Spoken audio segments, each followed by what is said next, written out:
All right. Well, good afternoon, everybody. My name is Tanea Winder. We're going to go ahead and start off with a prayer, and our sister Lila June is going to kick that off for us, and then we'll start the self-care session. Okay, thank you. I don't know how to turn my video on. Maybe the person running the tech can help me, but I can also just do it with my voice for now. Um, so I'd like to just say a prayer for all of us on this call and start out by honoring the different beings that help us in our life. Kodon hojondolech nehemana hastan yadel heshnehetra hayos krash nodot ej nahot sui chahashel. Sisnajen sonzil dokosli de benetsad naudesli. Only in shiche hashtielti and shiche hashtiel one. Yoskay as on nehema as on the glehenehema. Nadach gayash kinadach suyat ed yode atlas enet is atlas e. Troas tanas chin. Trobeyaj. Trededinas kianest aniat ed. Saanarai bik ehojon. The Indinete Ashone, please bless each and every person on this call. Please help them as they go forth in their lives. May we be good relatives to each other. May we help each other. May we create a safe space with each other. May we heal together. May we make our ancestors proud and our descendants proud as well. May we carry on the legacy of our peoples, which is one of beauty and kindness and wisdom and intelligence. May we carry on everything they gave to us forward in a way that honors all life and all elements around the whole world. Hojo nahasli, hojo nahasli, hojo nahasli, hojo nahasli. Okay, yeah. Um, all right. Well, thank you so much, Tanea, for allowing me to pray for and with everyone. And I guess we'll get started. Thank you, Lila. Love your earrings and your outfit, by the way. Oh, thank you. Tanaya, really quickly, can you give us access to turn on our videos too? I don't know how to do that. Okay, sure.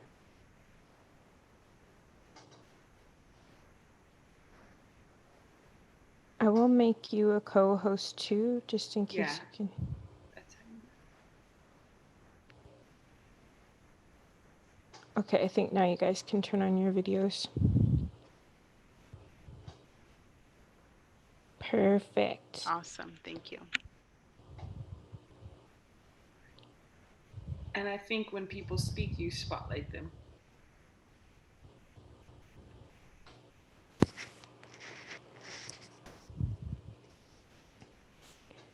Okay. So I'm gonna have my video off because I'm actually nursing a cold right now. So my self-care today was not showering, so I'm not gonna have my video on. But we're just gonna start off with each of us who are running this webinar and workshop talking about why self-care is important for from our perspective, and then we're gonna jump into some self-care exercises that hopefully you can use in different ways with your family or friends or for yourself, just when you need that grounding. So my name's Tanea. I'm Duckwater, Shoshone, Pyramid Lake, Paiute, and Southern Ute.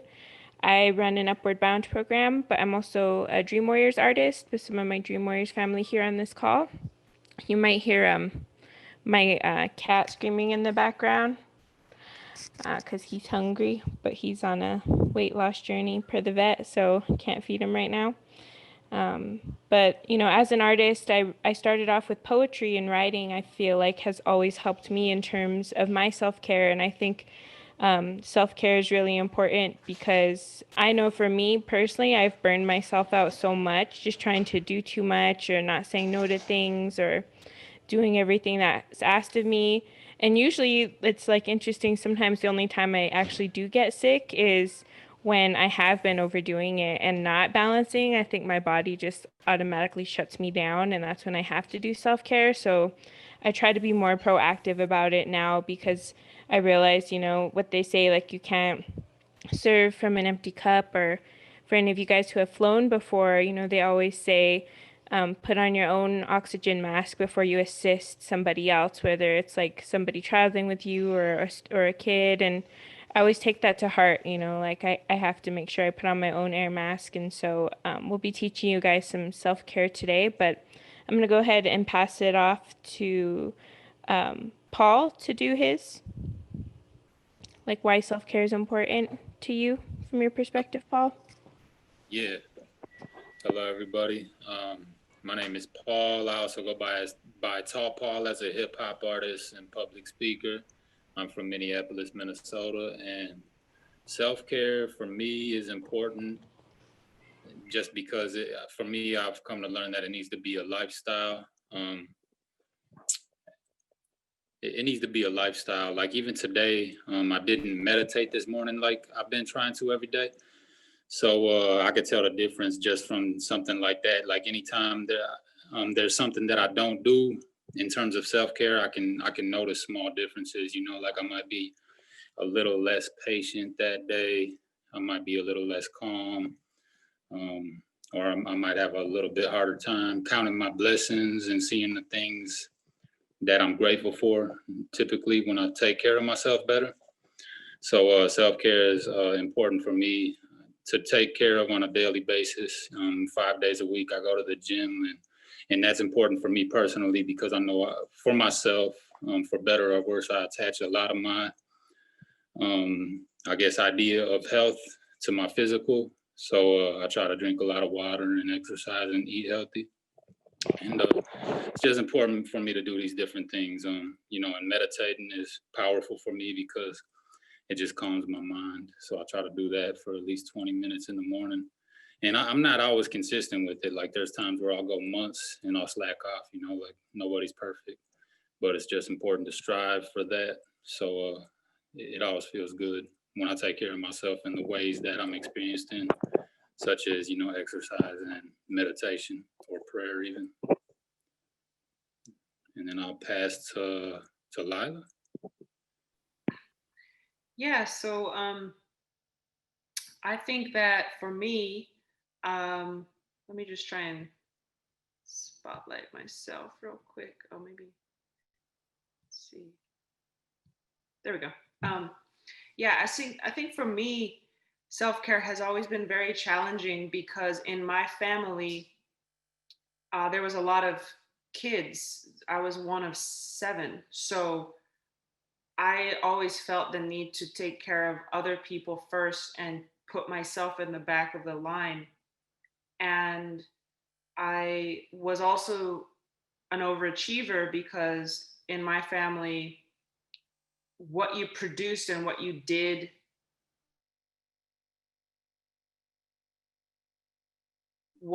it was conditional love, right? So Lila, you woke up today, we love you now. It was more like, we'll love you more if you perform higher and better and stronger, then we'll give you a pat on the back.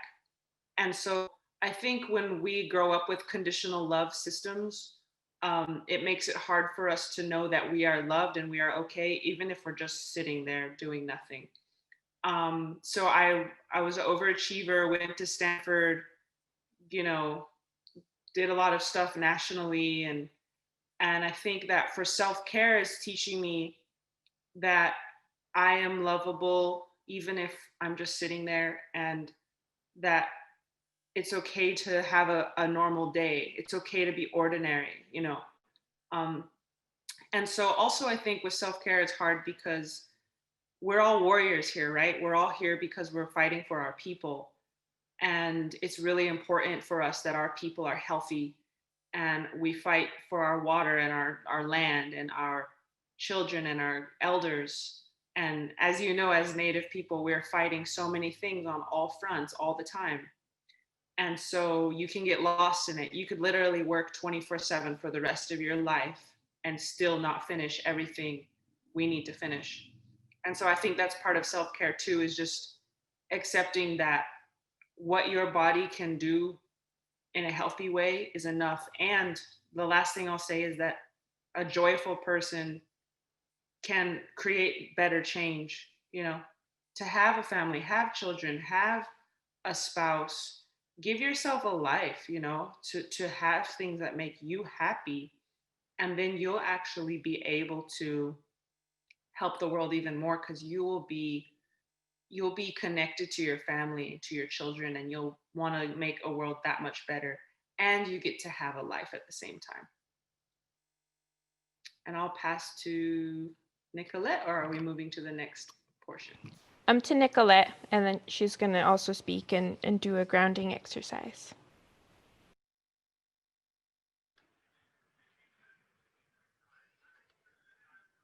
Hi, good afternoon, everybody. My name is Nicolette Weston.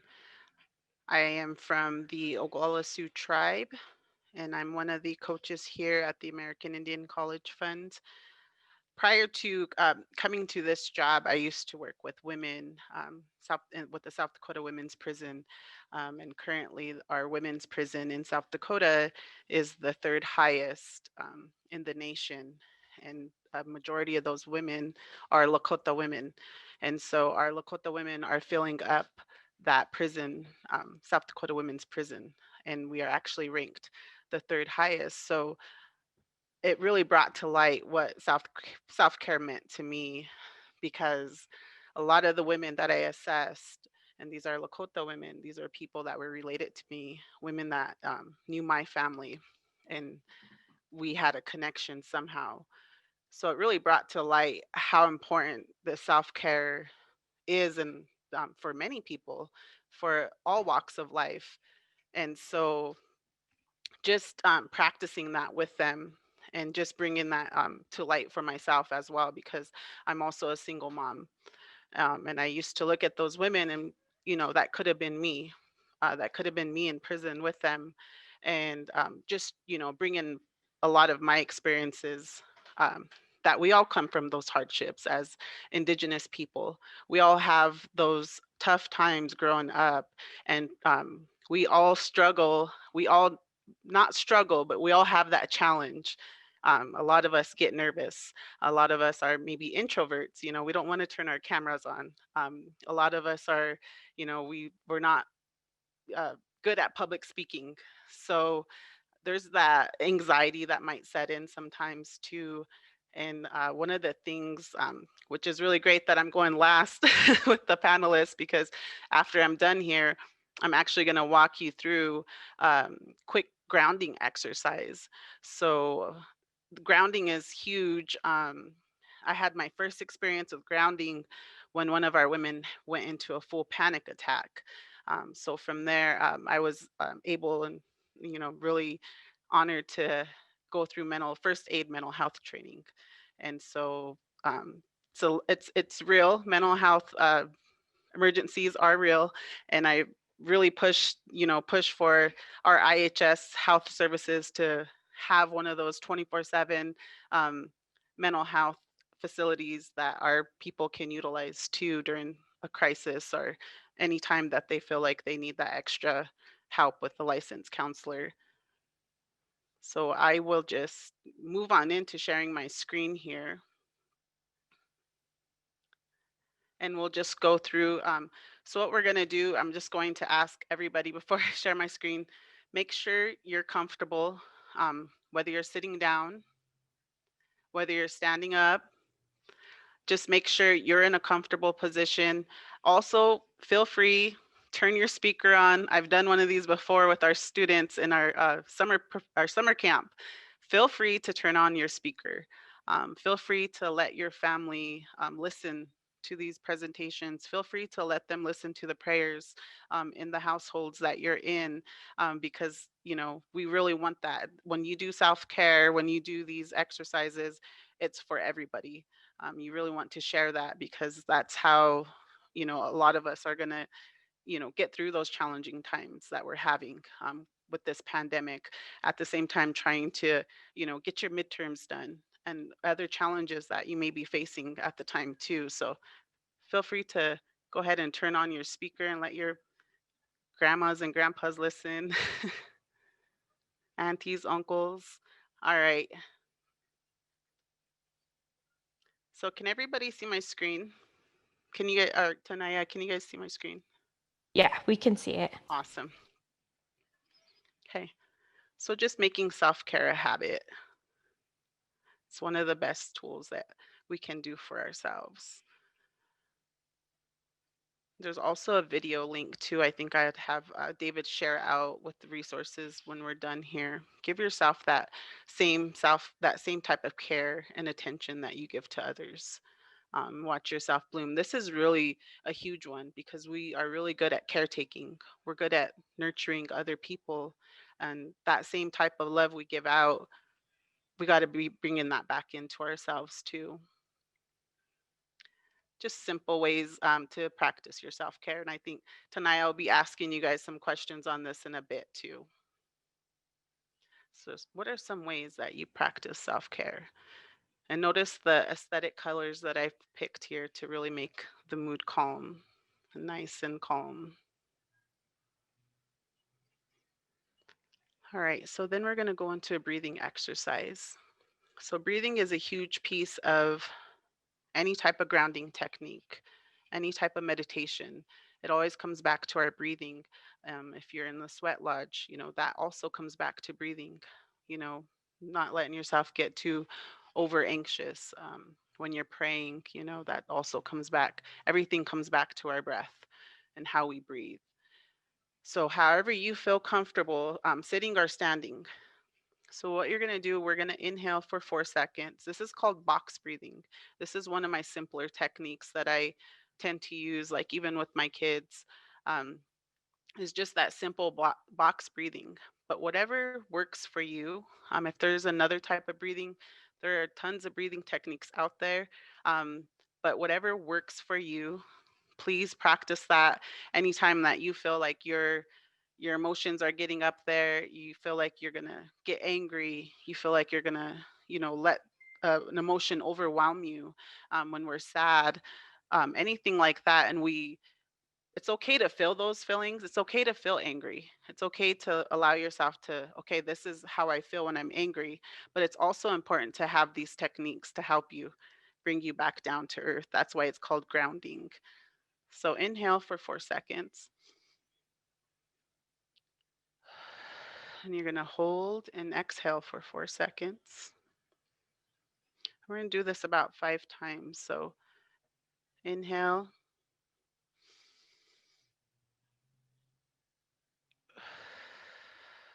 exhale,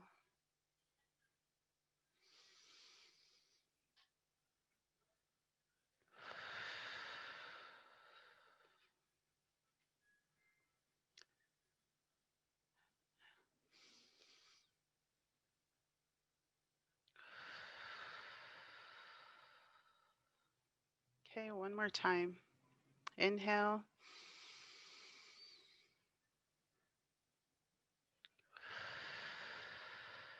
exhale.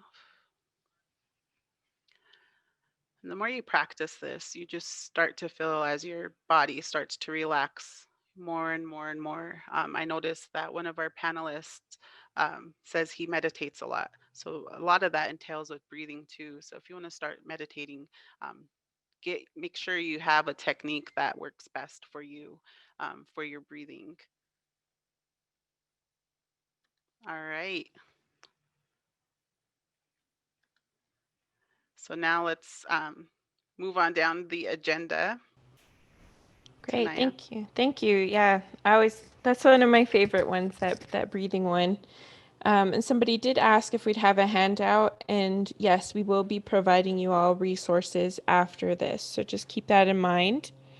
And just as we kick off into some more exercises, we did want to open it up because I'm sure all of you wonderful people attending the panel too have your own means of self-care. So if you want to go ahead and type those in the chat, like let's get some self-care sharing going on. What do you do for your self-care? Let's share with each other a little bit, maybe give other people some ideas. I'm going to share a little PowerPoint that oh yeah, bubble bath. I love that one with candles. Smudge, yes, I think that's a really good one that I like to do as well. So maybe what I can do too is compile some of those that are going in the chat, because I know we are recording this and it does record the chat as well. So maybe we can put together a handout with some of the things you guys are sharing as well. But for my self-care exercise, like I said, I like to do writing. So I'm actually going to have you guys do a little bit of writing. I'm going to show a PowerPoint that has some pictures of us when we're little, because I often think, when you've gone through a tough time in the past, and it's hard to think like, how am I going to get through it? But you guys, we survived. We're here, and I think sometimes that reflection and thinking on that psychic distance is helpful. So this is actually Jessa when she's little. She'll be joining us later, but so if you have a pen and paper, or if you just want to type, that would be good. But just, what would you say to your younger self? If you wrote a letter to your younger self when you're little, what would you tell yourself? I might tell myself not to worry as much because you're going to be all right. And this is Lila when she's little. Would you give yourself any advice or warnings or insight? Like, don't worry too much what people think. You're going to be all right. That's Frank when he's little. What tenderness would you share with yourself, your childhood self? I think a lot of times, at least from my perspective, like the things and triggers we deal with now, like it has to do with some of those wounds we experienced when we were little, in our formative years.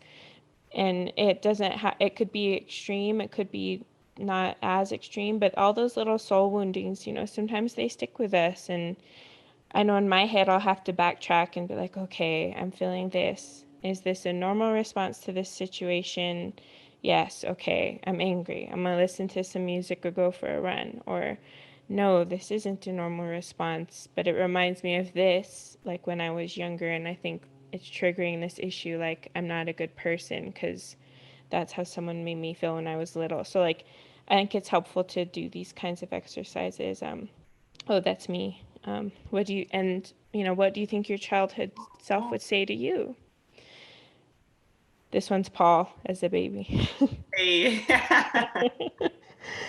But yeah, so I'm gonna give you guys just a minute. Let's just take a minute to write that, some sayings. It doesn't have to be a letter. It could just be some sentences to your childhood self too. And you don't have to put it in the chat. You can write in like a journal. Yes. Thank you.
All right, and then oops. So this next part, one time I was having this pre-COVID, I was having a grown-up slumber party with some of my friends, and we were trying to plan, like, if we could build an organization, what would it be? And we never built it, but it was fun just to, like, be together, cook together, eat. And I remember when I went to sleep, we woke up in the morning, and one of our friends who's a writer, he had woken up before us, and he put these little notes around on Post-its, and it was like, the ancestors visited us last night, you guys, and they put up messages for us, and it was so cute. And I like still carry that with me, you know, like when I'm going through stressful times, like what would your ancestor self say to you? Like when I'm stressed out, I think like, all right, in 20 years from now, what is like my elder self going to say to me right now? Like, or if your ancestor, and not even your ancestor self, you know, just if your ancestors were to visit you right now and show up at your door, like what kind of advice would they give to you? So that's another just like I think good grounding, like reflective writing assignment that not assignment that makes it not fun, a reflective writing exercise that I wanted to share with you all for my portion. And again, if it feels like we're moving like fast at all, we're just trying to give you guys different resources from our perspectives as well. And again, we'll share these as a handout, and you can take your time to go through things at your own pace as well. But next, I'm going to hand it off to my brother Paul, and he's going to walk us through another exercise.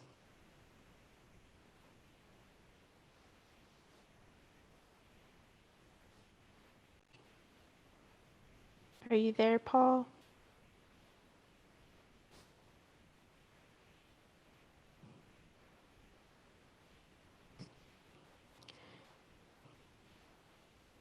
Oh, let me see. If not, Jessa, did you want to go? Paul might be. Okay. Okay, thank you. I'll turn on my video briefly. Oh no, wait, it says that I can't. Okay, I'll keep it off. But miiha when hinkam Natwanya ne Jessa Calderon. I am Tongva and Chumash from Southern California, and I am grateful to be here amongst you all. Thank you for coming in and taking the time to share your sacred space with us. My portion of this, what I'm going to discuss is food and how it's affected me. And so to get into a little personal detail about who I am, I'll go ahead and turn on my video so you can see me. I've got the background here of some of the sacred Chumash mountains, if you can see. And this is a place behind me where we used to go up for ceremony. But to get into a little bit about me and a little personal is about 2 years ago, my auntie, she was murdered by her boyfriend. And it hit me really hard because we were very close. And I kind of started to downward spiral, whereas I used to already eat pretty healthy. I exercised and took care of myself for the most part. But when this happened, I just kind of, I had already been at that point 8 years sober. And I had promised myself I wouldn't do drugs or alcohol. But as I downward spiraled, I needed something. And so my something became food. And I started eating things that I normally wouldn't eat, such as cupcakes and things of that nature. And I watched how it changed my mindset. And I started feeling drained, more depressed, and just my thoughts weren't the typical me. And so it took me a while. I broke up with my boyfriend at the time, and I just was pushing everyone away and found myself falling dark. And I reached the point of rock bottom where I said, okay, I need to reflect now. And as I reflected, I saw that my eating habits had changed so drastically. The sugars, the poisons I was putting in my body was affecting my mind. And I'm blessed that I was able to see this.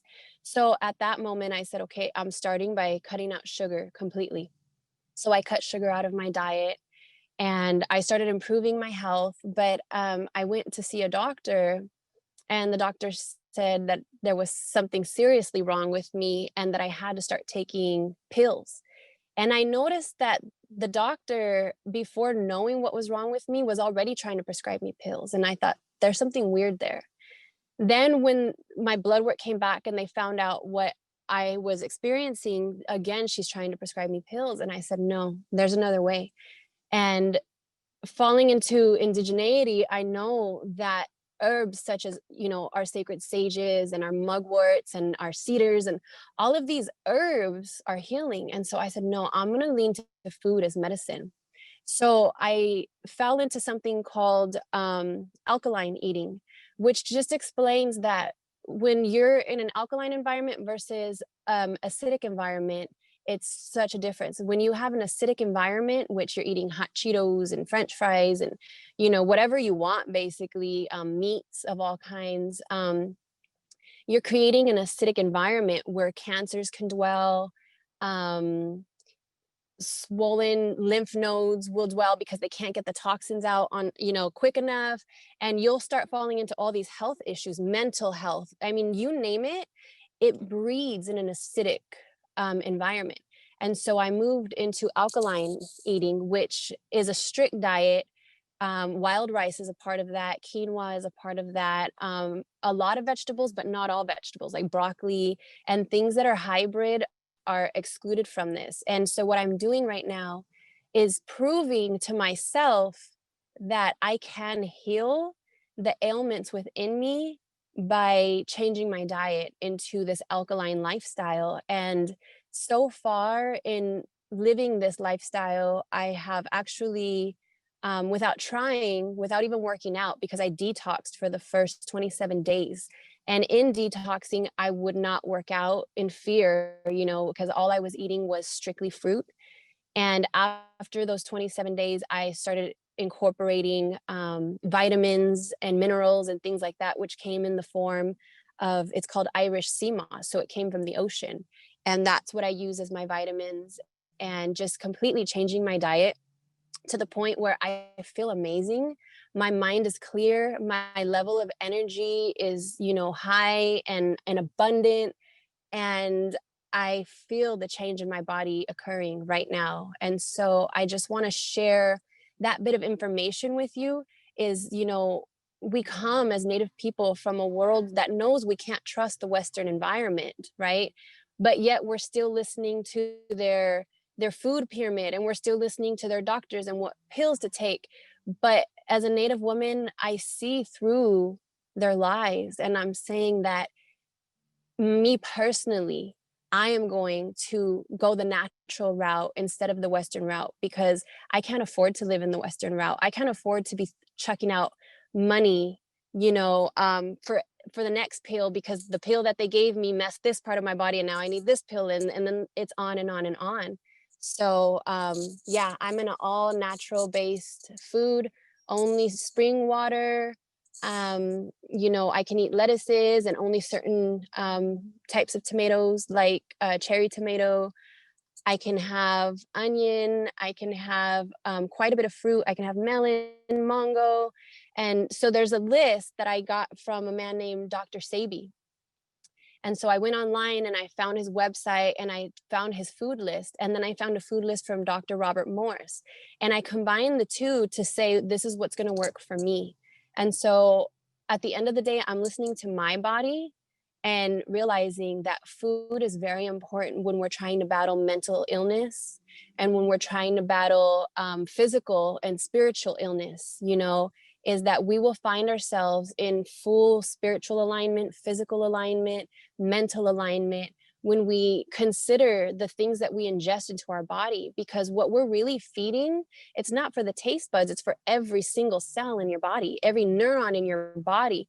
You know, you're deciding by what you put in your body. I'm deciding by what I put in my body, of how my body is going to react and how it's going to care for me in return. And the fact of the matter, if you woke up today, then your body loves you unconditionally, because your body is working day in and day out for you to wake up each day.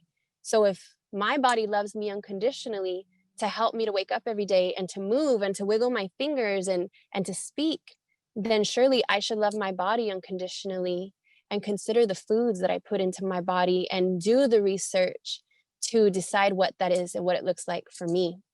And so in no way am I pushing this on anybody, but I know prior to my research, I didn't know anything about this, you know? And when the doctor said, it's serious now, it's health matters, I was very concerned. And I loved myself enough to say, I'm going to do the research and not listen to this doctor, because I know that this doctor doesn't love me and isn't doing anything, saying anything for my health.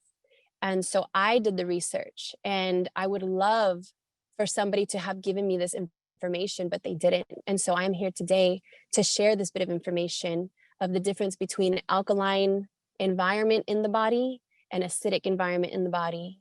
And hopefully with this information, you can make better health choices for yourself. But again, in no way am I forcing this on you. And so, do I have more time, sis, to continue talking, or should I pass the mic to Paul?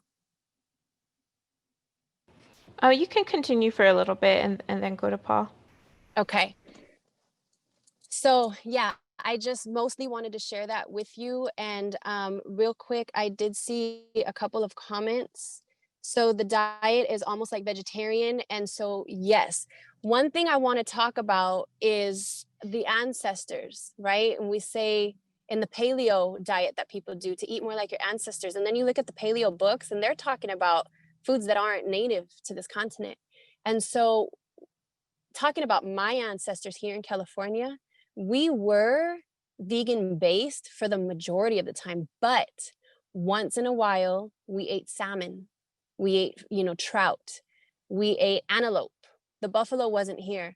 We ate deer, we ate rabbit, but we didn't eat meat every single day, right? We ate meat in certain times of the seasons.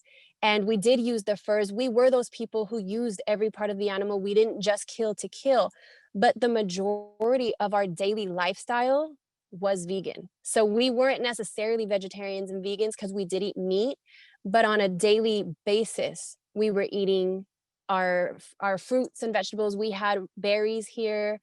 We had raspberries. We still have them. Yes, corn, squash, beans all came throughout these environments. And our number one food here in all of California was is acorn.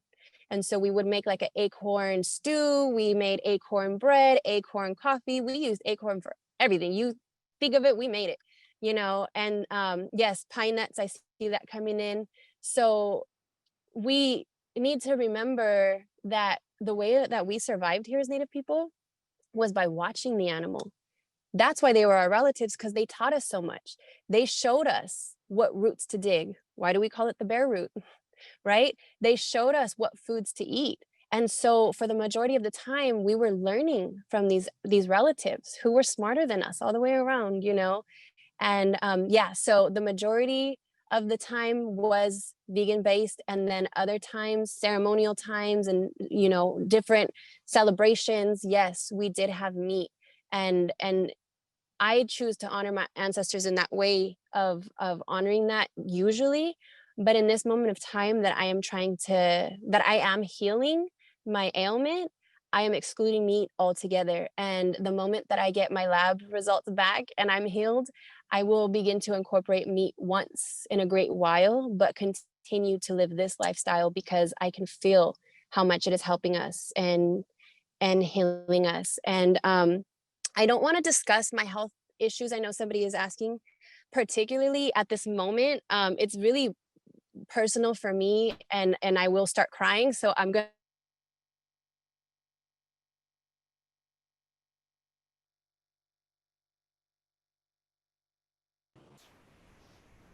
Did she freeze on your guys' end too, or just me? Yeah, she's Yeah. frozen. Yeah, Yeah. Okay. her screen locked up. All right. Well, Paul, did you want to take over for now?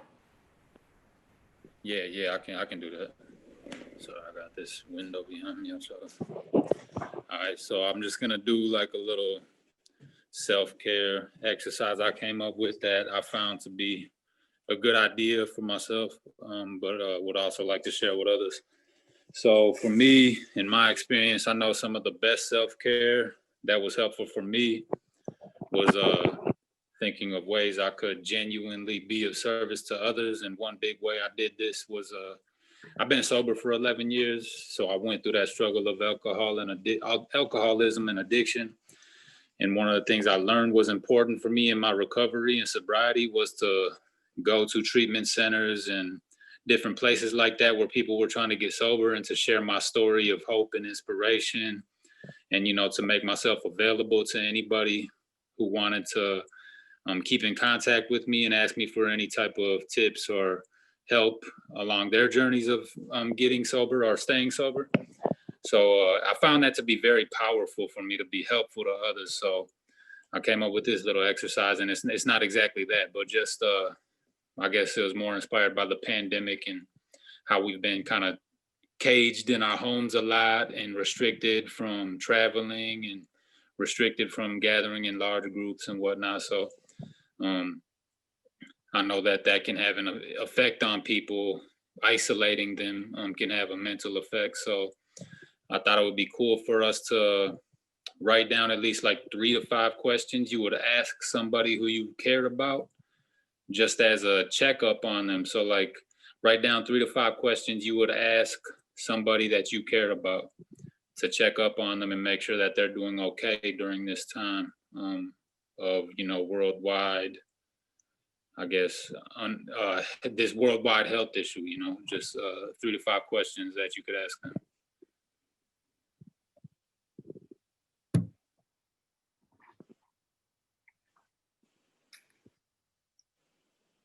I'll just give it a few minutes.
You are on mute, brother.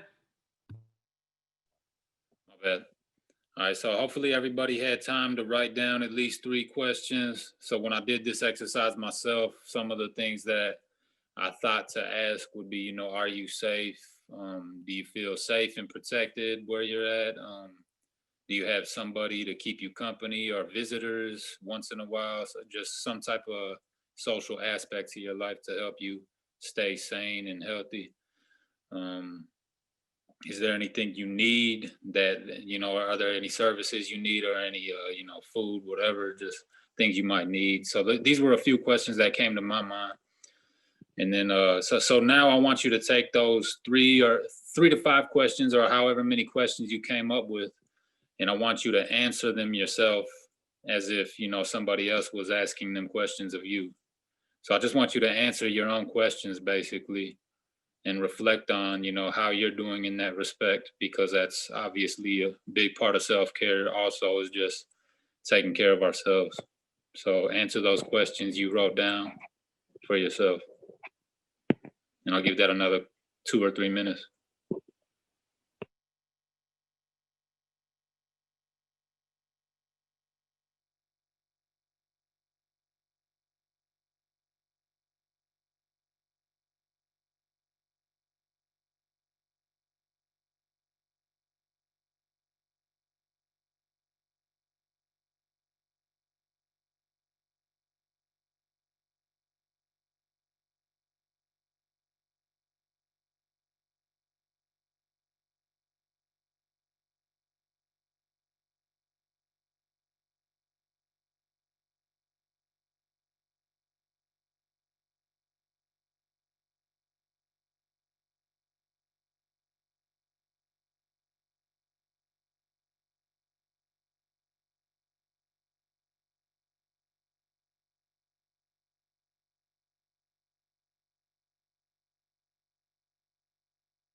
All right, I'll give it about 30 more seconds.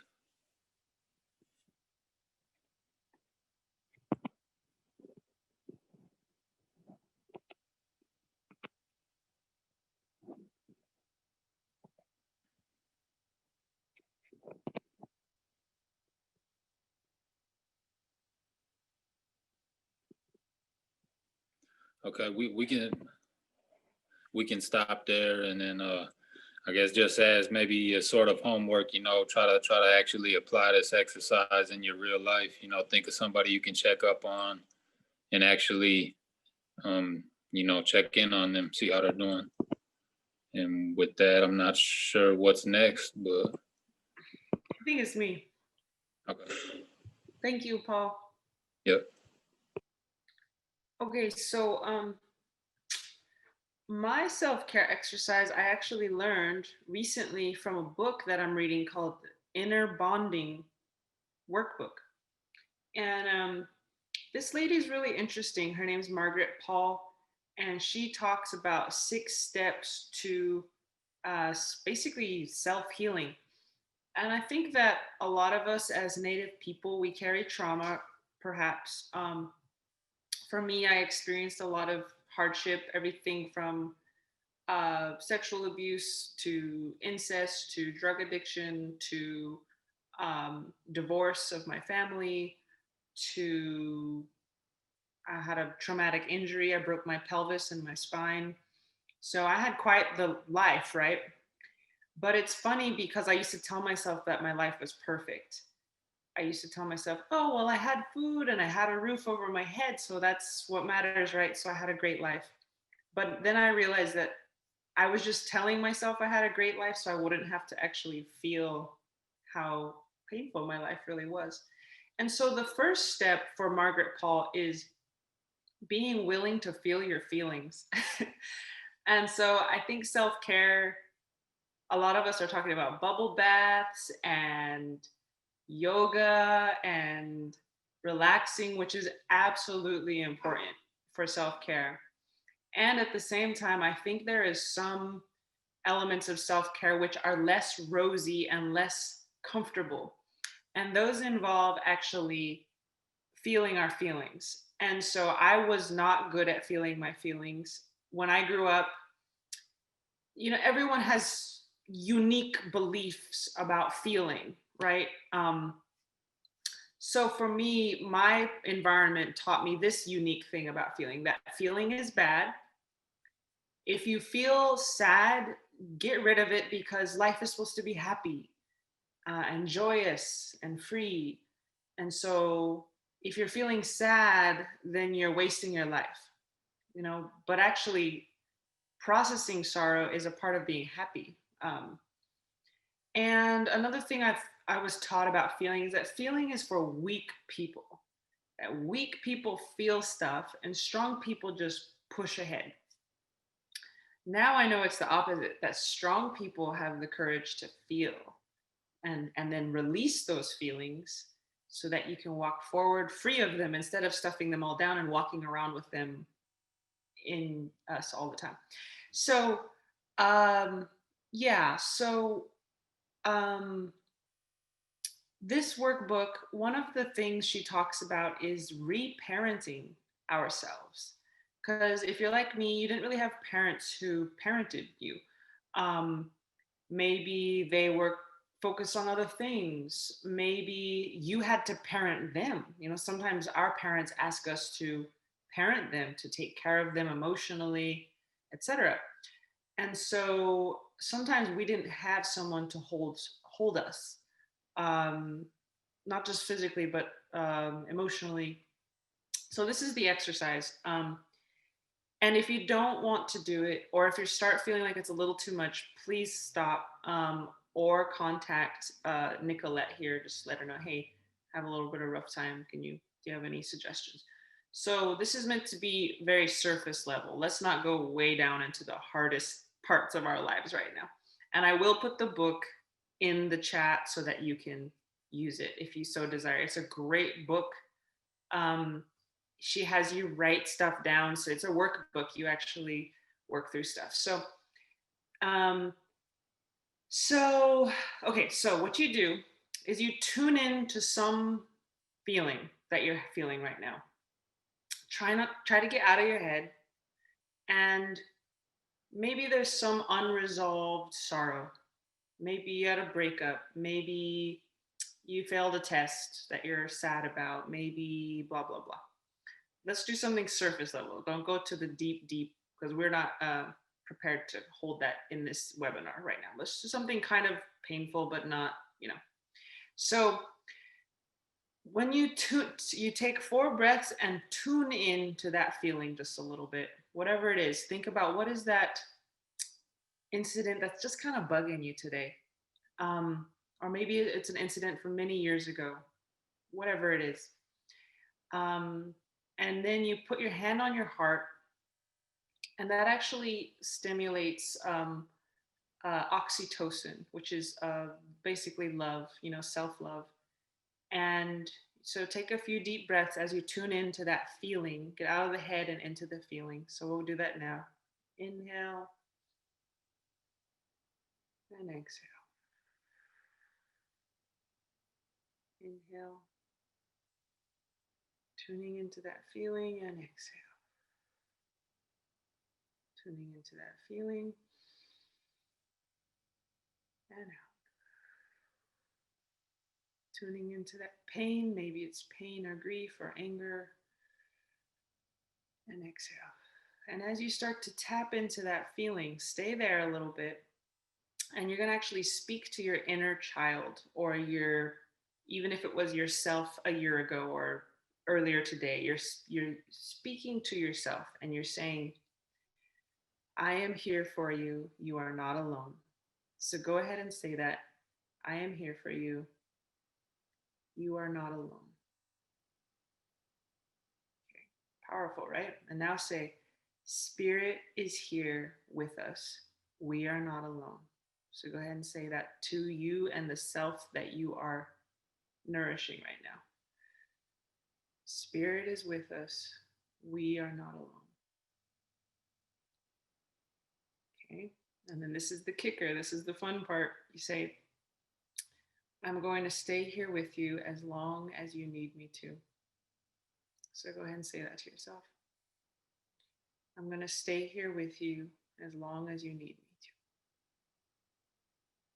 And then just hold that for a few breaths. Be there for yourself.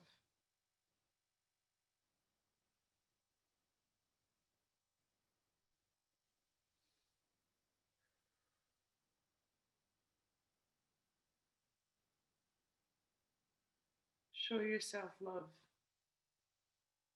that you may not have gotten from others. And know that we are here with you as well, as your family that is safe. Okay, now the last part is as you feel a little bit of a release, as you start to hold that pain, you just say, I open to peace and acceptance. And you might not be ready for that yet, but I'm just going to teach you that part so that you know that that's part of this process, saying, I am opening to peace and acceptance. After you really feel all that, then it's time to let it go. I am opening to peace and acceptance. And so that's a really good exercise. And just kind of close it. I do the 4 directions. I just honor the 4 directions on my heart and then close it up. So the reason we do that is because a lot of our feelings are not processed and they get a backlog. And so it's an act of learning how to feel again. And I will stop there and put it in the chat, the book, and pass it off to, let's see, whoever is next.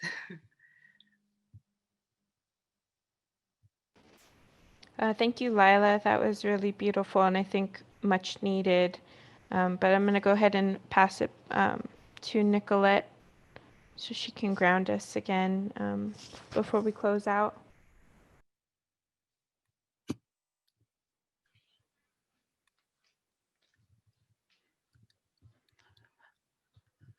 Thank you, Tanaya.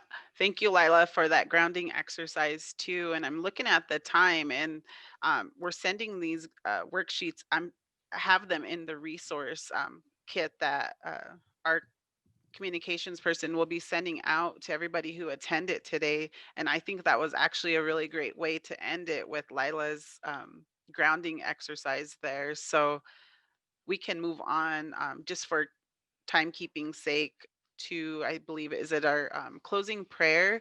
But I just wanted to mention too, we did say that we would be having prizes.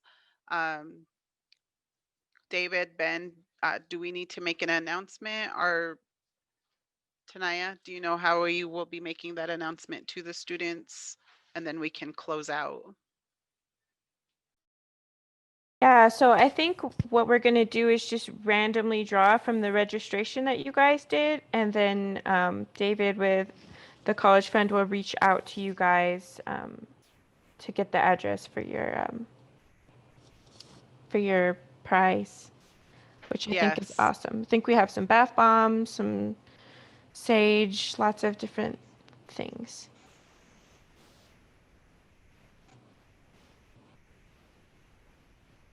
Jessa, would you be able to do a closing prayer for us? Yes, I absolutely can. Can you hear me? Yes. Okay. So as I continue on with my words, my conversation to Creator, I ask that you all hold your space in your way and whatever's comfortable for you. But I do ask that Creator watch over each and every one of us, allowing us to find mental clarity, to find peace at mind, body, and spirit, to guide us and protect us on our journeys, to help us to understand and know who we are within, to know our purpose, our reason for being, and to move forward in a good way in this lifetime, to walk in love and to be a beautiful member of society, to help ourselves to heal as well as help others to heal, as we understand that the hurt and we are ready to release that pain and move forward in a beautiful way. I ask that Creator give us that understanding and give us that knowledge to do so.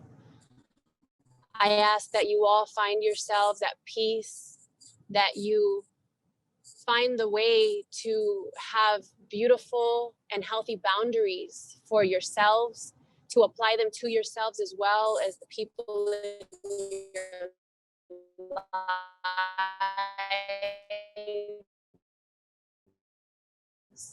and that is how you lead them, allowing your homes did as well as yourselves. I ask all of this in a good way from Creator.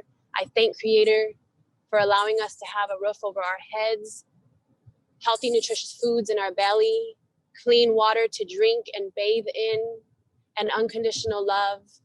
within ourselves and surrounding us. I ask that in a good way. I thank Creator in a good way. And I say, thank you. Awesh Koneha.